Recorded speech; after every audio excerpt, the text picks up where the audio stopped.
Hello, welcome to Chris Collects. I'm back.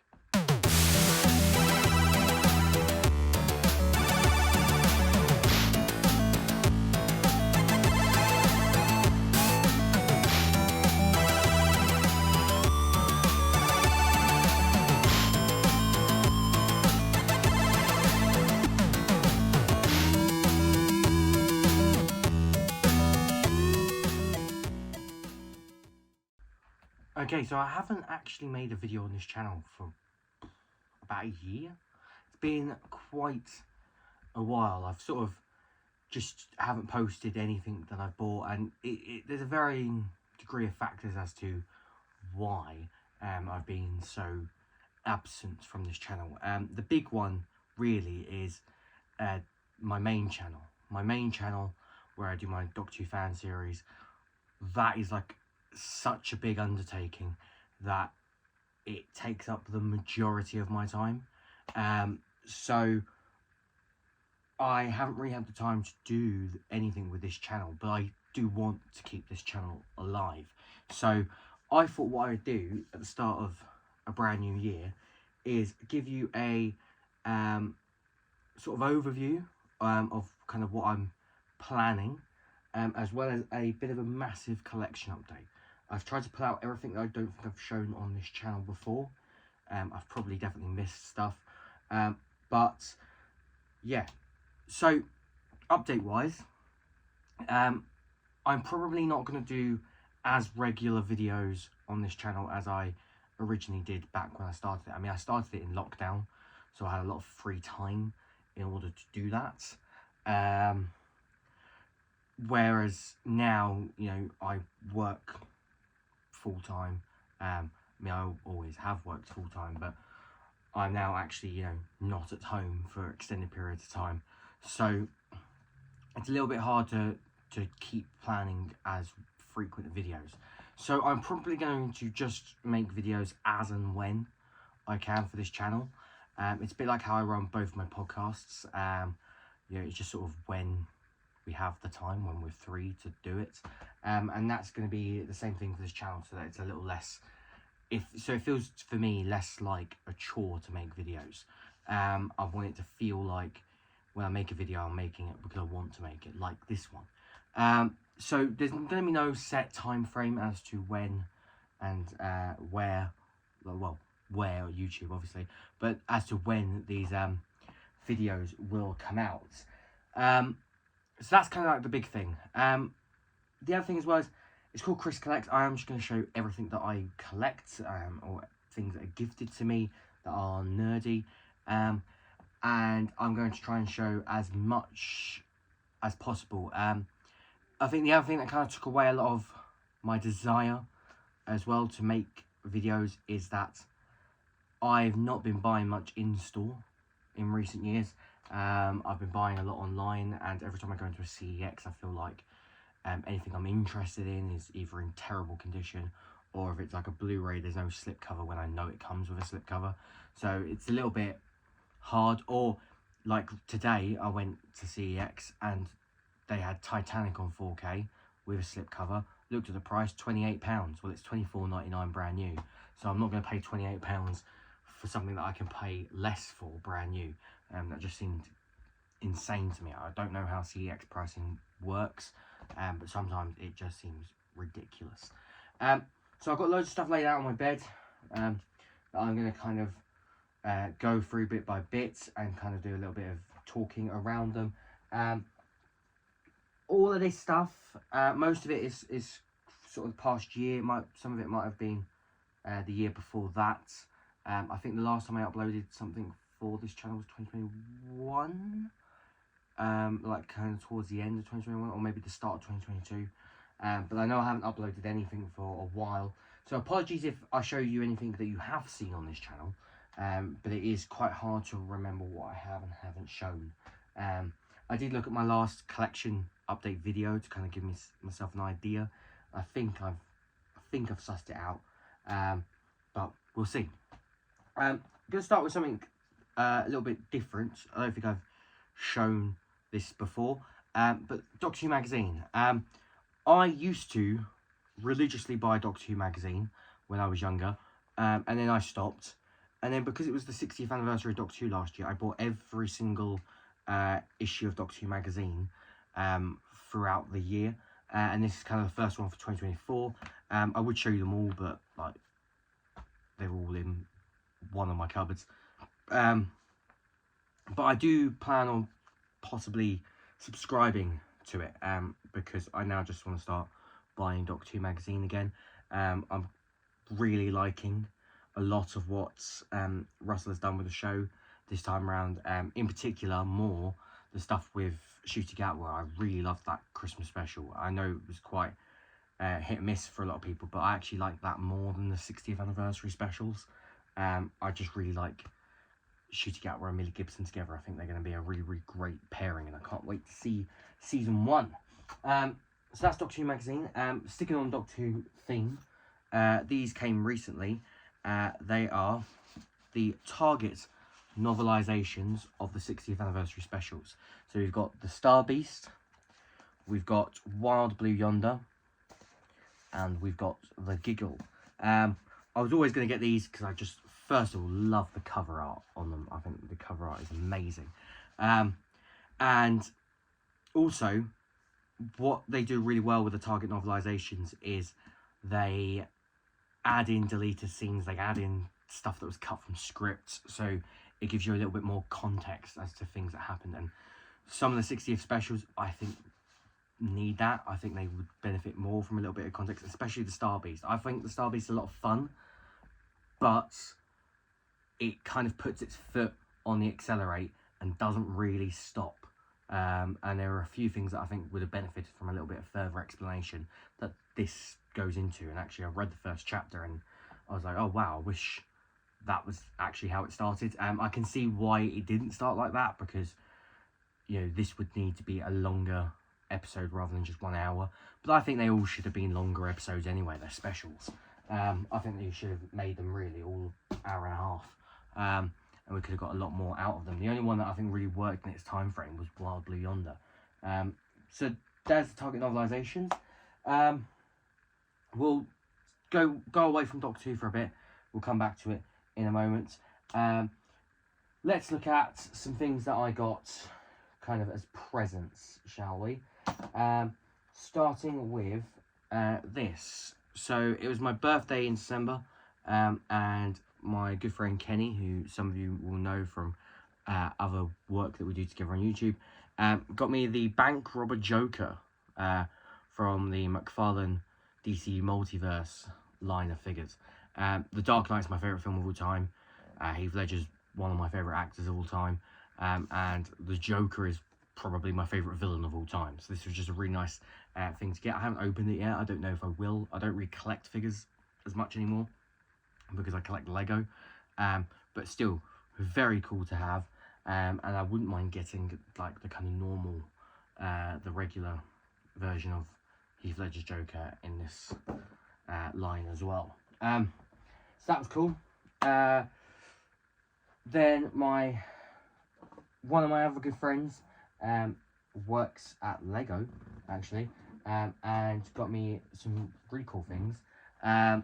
Got me the Super Mario Piranha plant, which, really interestingly, didn't have a barcode on it. Now, what happened is, and this is kind of a retail thing, so if you work in retail and you know all this, sorry. If you don't work in retail, I think this is quite a little like interesting nugget of information. Basically, when you do a stock take at any point in a year, when I used to work at Asda, we used to do it at the start of the year. It used to be kind of around February time. You would account for any damaged or missing items as what was referred to as shrink or shrinkage, and that's just stuff that you can't sell or stuff that's vanished out into thin air. It happens. Sometimes things just go missing. Maybe they weren't delivered ever, and they were supposed to have been. And my friend said they had loads of these damaged, and he's never ever asked for anything in the shrinkage like bit ever.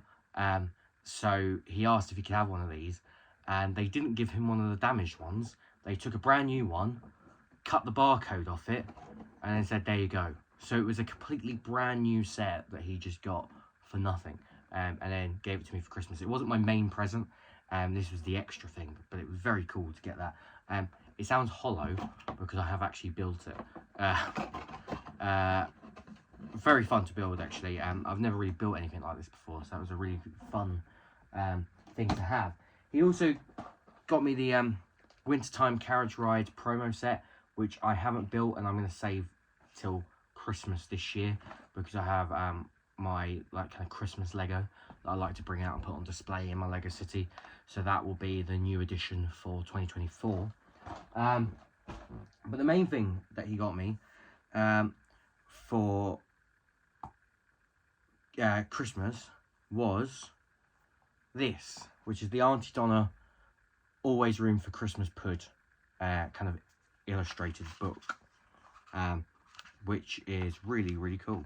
And we saw Aunty Donna live in London, which is why he knows, obviously, like we talk about it, we're Aunty Donna fans. But this was just really cool. I was not expecting it. I knew they made this, and I do love the 30-year anniversary seal on it. The whole thing is just really cool. It's published by Penguin as well, which is just mad to think about. But that was very, very cool, and just completely not expecting it. Staying on the theme of Christmas presents, one of my other friends actually got me these, which is a little less nerdy in terms of those things, but I still think it's nerdy. These are musical note cufflinks. So if you didn't know, I teach music, and these are semi-quaver cufflinks. I love my cufflink shirts. I wear cufflink shirts on any kind of important days, like if we know Ofsted are coming in, or we have like a mock Ofsted deep dive thing.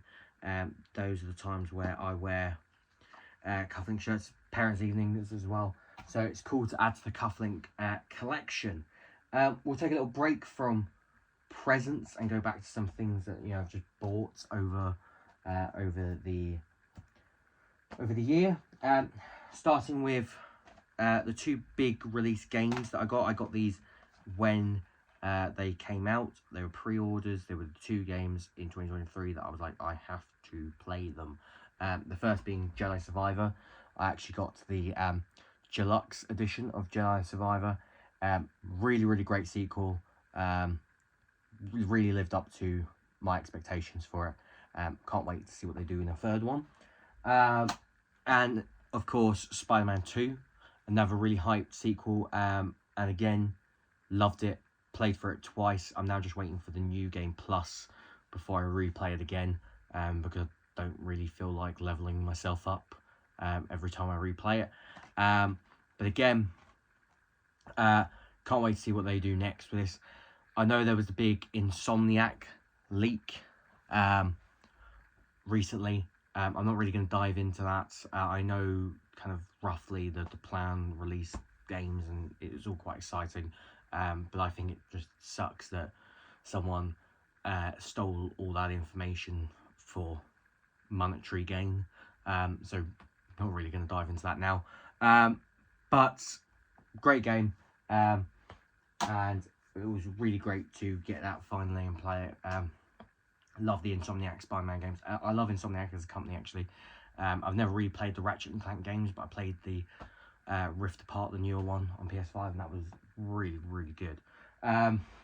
So, going back more into kind of, things, again, that I've just picked up over the year or so. We've got a few Blu-rays here. This first one's going to need a lot of explanation. Troll, the complete collection. A friend of mine who actually works with me on the Doc 2 stuff told me about Troll 2, and I became obsessed with it. I love bad movies.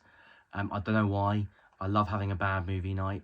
And on New Year's Eve, a few friends of mine, we all gathered around here to watch 3 bad movies. We had the bad movie trilogy of The Room, this, and Batman and Robin.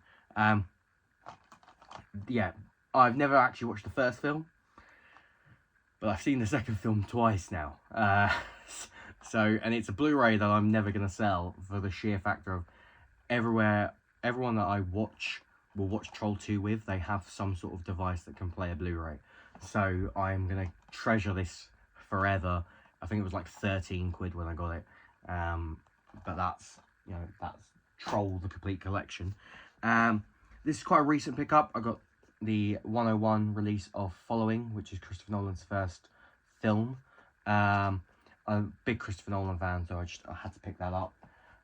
It's actually a really cool edition. It's got like a book, and it's got this kind of like slip case thing. And then another one that I cannot for the life of me remember when I bought this, but I know it must have been fairly new, which is Bend It Like Beckham.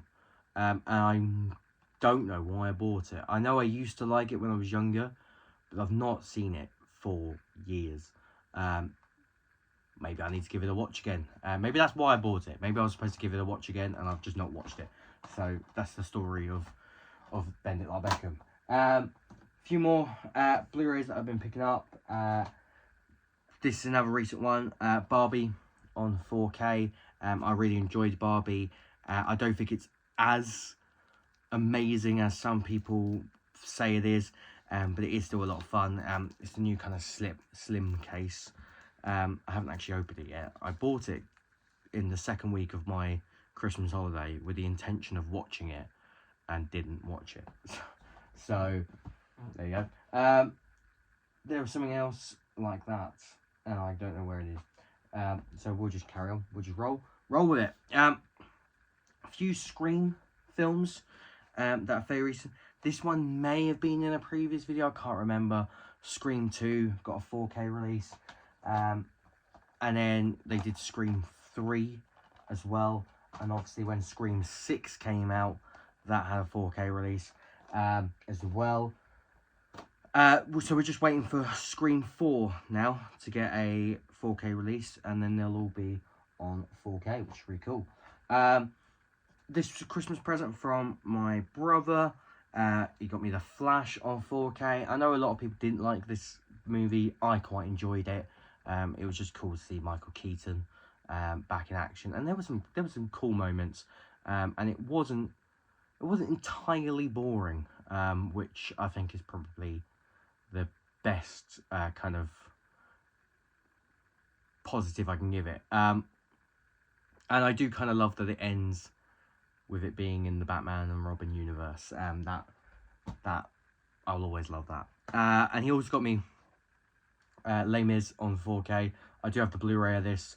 I just wanted to get it on 4K because I'm pretty sure this will look really good in 4K. And it also has Dolby Atmos, so I'm pretty sure it'll sound really good in 4K. This is actually getting a theatrical re-release in February. I think it's on Valentine's Day. With like the 4K transfer version, so I will probably check it out in cinema, which will kind of make owning this a little bit redundant, but I really love that film version. I actually saw the musical for the second time recently as well, so it's my favourite musical, so you know, gotta have it, gotta be done. Another present, this was from my mum. I don't know if I'm going to open it yet. I feel like I should because I don't think I'm going to be able to get the sticker off it.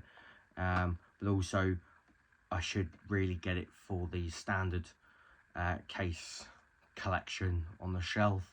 But that's Oppenheimer, one of my favourite films of last year. Christopher Nolan absolutely knocked it out of the park. It's a 3-hour film that doesn't feel like 3 hours. I think that's always kind of the best thing with a film, where you make a film where the length feels right, it feels justified for that movie. And I think when a 3-hour film doesn't feel like 3 hours, the runtime is merited, because you don't feel like it's too long, you don't feel like it's too short, and it was just a great watch. Sticking on the Nolan trend, this was something I was meant to cancel and just forgot, and that's the 4K Steelbook of The Dark Knight. I now have way too many versions of all of these films, and they're all the pretty much the same except different artwork. But I now think I'm going to have to just bite the bullet and get the 4K Batman Begins and Dark Knight Rises. It does, though, have the 4K HDR version with original theatrical audio mix. But I'm pretty sure this release has that as well, the Digibook. So, yeah, weird. But there we go. Sticking with the Steelbooks, again, something I'm not sure if I showed off on this channel or not. We got the Back to the Future, Back to the Future Part 2, and Back to the Future Part 3 4K Steelbooks. This replaced my kind of 4K box set. I always wanted to get Steelbooks for these films, so I was glad to get those. Then we've got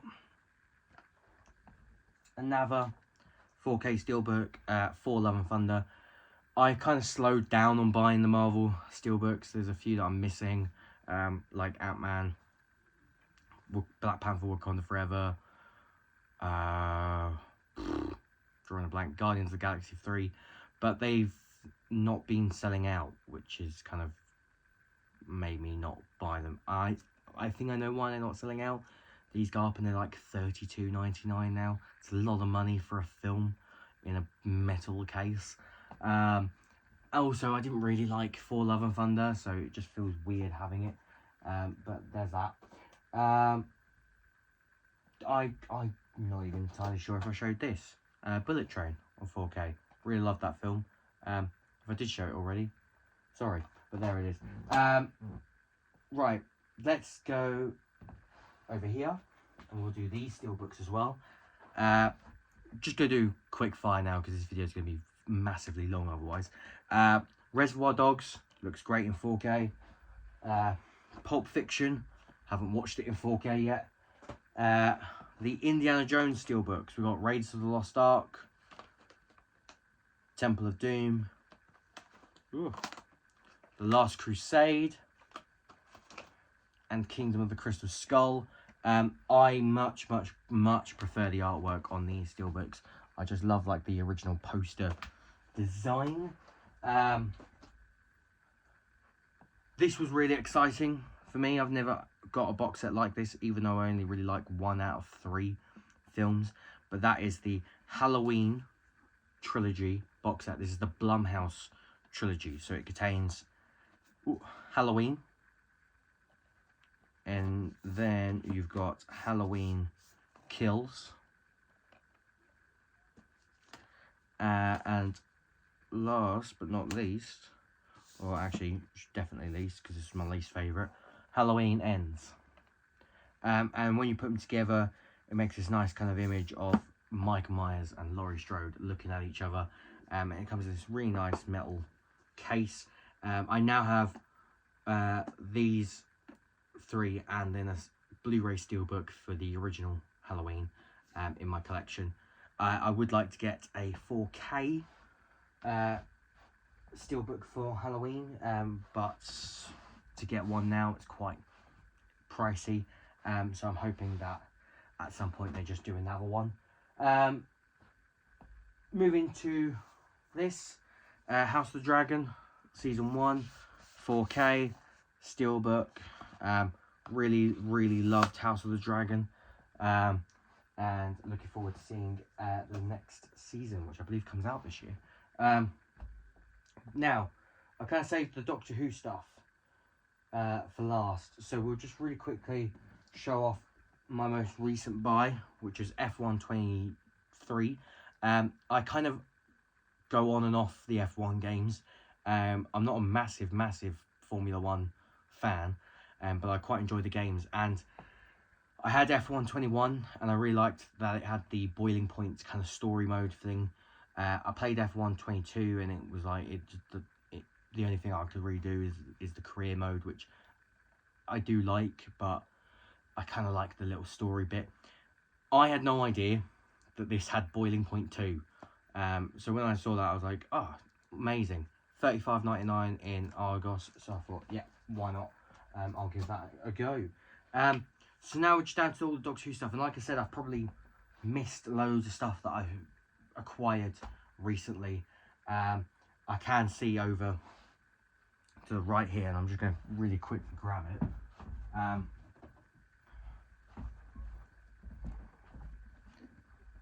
I picked this up recently, which is the limited edition Series 1 DVD set, which is starting to warp a bit, which might be because it's by the radiator. I might need to relocate where this lives. But what this is basically is you open it up and it's the TARDIS console inside. I just was always I always admired this packaging. I have the kind of regular packaging for the DVD set, and I got this for like £7 on eBay. So there was times where this was going for crazy money. Clearly nobody cares for it anymore. It's probably because you can just watch all of Doctor Who, modern Doctor Who, well actually modern and classic Doctor Who now, on BBC iPlayer. So why would you need it? Right, Doctor Who stuff. So these are the collection box sets that I don't think I've shown on this channel yet. A few are upgrades and a few are some newer ones. So we've got Doctor Who, the collection, season 17. This was an upgrade collection, season 18, to like the limited edition packaging. Doctor Who, the collection, season 2. Doctor Who, the collection, season 20. That was the most recent release. I think the next one coming is season 13. And then we have another upgrade, which was season 26. So now I only need to upgrade season 10 to the limited edition packaging. I'm really keen to just get them all in the limited edition packaging because they just look really nice on a shelf together. Regular Doctor Who Blu-rays. We've got series 13 Flux. I always buy these now on standard versions of the Blu-rays, as well as the steelbooks. We've got Eva the Daleks, Legends of the Sea Devils. Love Eva the Daleks. I think that's really fun. Despise Legends of the Sea Devils. They did my favourite monster dirty. I love the Sea Devils. There's rumours of a Sea Devil spin-off show, which I'm quite excited about. Power of the Doctor. Flawed, but a lot of fun. Doctor Who, the 60th anniversary specials. So it's got the Star Beast, Wild Blue Yonder, and the Giggle. Again, Star Beast is quite fun, but flawed. Wild Blue Yonder is really good, kind of bottle episode, but probably could have been a Shooting Outlaw episode, to be honest, because the Giggle really suffers from too much happening in an hour, and that really should have been a longer episode or 2 parts. Doctor Who, the Underwater Menace. My mum got me that for Christmas, and my brother got me for my birthday this, which I was really happy to get, the series 1 to 4 Blu-ray collection. Upgraded visuals and upgraded audio. The audio is finally fixed where the music doesn't overpower the dialogue. It's still not perfect audio. The audio on BBC iPlayer is better, but the visuals on this are better than the visuals on BBC iPlayer. So it's still nice to have.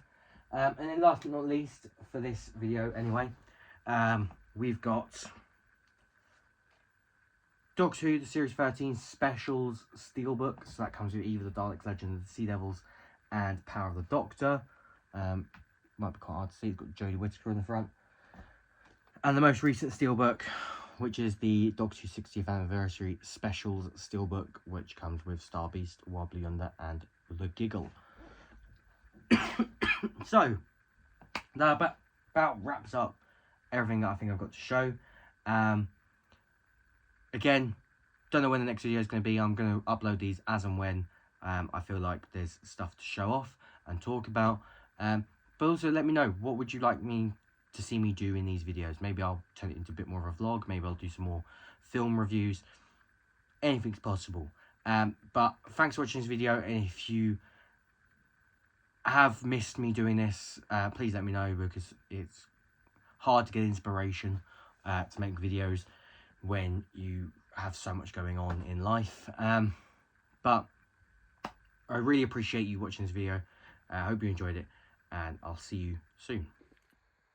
Just a little add-on to this video, something that I don't think I've shown off either on this channel is last year I had the pleasure of meeting Matt Smith, and I got my 50th anniversary box set signed, as well as I got a photo with him, with me dressed as the 11th Doctor, and he held my Sonic Screwdriver prop.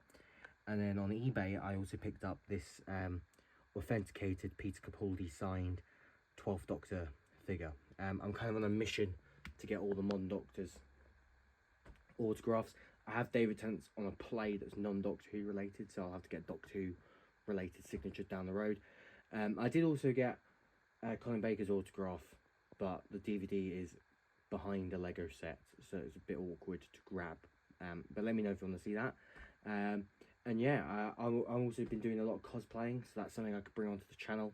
And I'm doing a lot of kind of fitness-based things, and trying to get myself in shape this year, which also takes up a lot of time. But yeah, let me know what you want to see, and again, thanks for watching this video.